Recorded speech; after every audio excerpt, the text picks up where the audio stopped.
আসসালামু আলাইকুম সুপ্রিয় দর্শকবৃন্দ, আপনারা দেখতে পাচ্ছেন এখানে আমরা একটি ঠেলা গাড়ি এনেছি। এটা ছিল আগের দিন রাতের। তো আমরা ঠেলাটি এনেছিলাম, মূল উদ্দেশ্য হচ্ছে আগামীকাল সকালে আমরা যাব বিলে খড় আনতে গরুর জন্য। আর যাওয়ার সময় দেখা যাচ্ছে এখানে আমার হাঁসগুলো খাচ্ছে। তো আমরা যাচ্ছি, এখানে আমি সহ আমার এক চাচা এবং বাইশতে দুজন আছে, বাতিজা দুজন। আর এখানে খড় এনেছিলাম প্রথম ট্রিপে, এগুলো রেখে দিয়েছি। তারপর আবার যাচ্ছি, বিলে যাচ্ছি খড় আনার জন্য। তো ঠেলা গাড়ির ড্রাইভার সাহেব উনি ছোটো হলেও দক্ষ আছেন, আর ওনাকে দিয়েছি এই জন্যই। তো যাচ্ছি, যাওয়ার পথে এখন দেখতে পাচ্ছেন আমি আর আমার চাচা আছেন। গরমে খেয়ে যে একটা অবস্থা, এখানে ট্যাঙ্ক গুলেছিলাম আমরা, ওটা ওকে যে অংশ রয়েছে ওইগুলো ফ্রিজে রাখতেছিলাম যাতে ঠান্ডা হয়।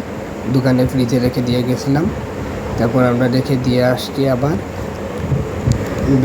ঠেলা গাড়িতে খড় ছিল, খড় নামিয়ে এখানে একটু সময় আমরা রেস্ট করছিলাম ছায়াতে, কারণ অনেক বেশি রোদ ছিল।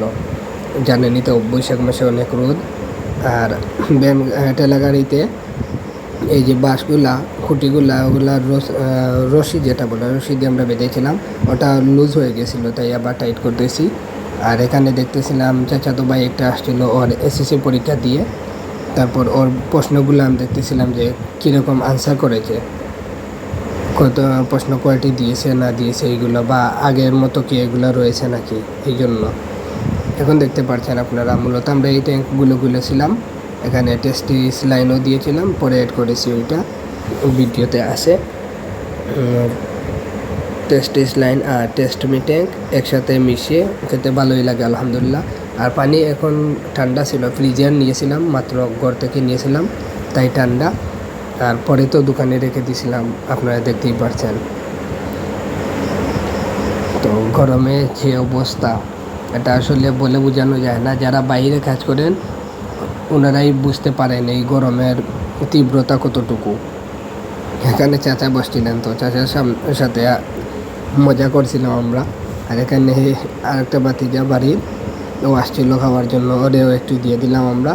আর এই যে আসছিলেন আরেকজন বাতিজা, উনি ট্যাঙ্কের আগে আমরা টেস্টিস লাইন ভুলে গেছিলাম, তারপর ওনাকে দিয়ে আমরা আনলাম। টেস্টিস লাইনটা মিশিয়ে খেতেই ভালো লাগছিল, তাই আমরা আনলাম, এনে এগুলো মিশাচ্ছি। মিশিয়ে যেরকম আমরা সাধারণত করে থাকি এরকম করব। তো যখনই দিয়ে আমরা এটাকে মিশিয়ে তারপর নিজেদের মধ্যে বিতরণ করলাম। প্রথমে আমি খেলাম এবং ওনাদেরও দিয়ে দিচ্ছি ধীরে ধীরে, একে একে আমরা সবাই খাবো এগুলো। আর গরু পালতে হলে মূলত ভাই, প্রথমত আপনার গরুর খাবার থাকতে হবে, তারপর আপনার গরু পালন করতে হবে, নইলে আপনি পারবেন না। আর কাছাকাছির কোনো বিকল্প নেই।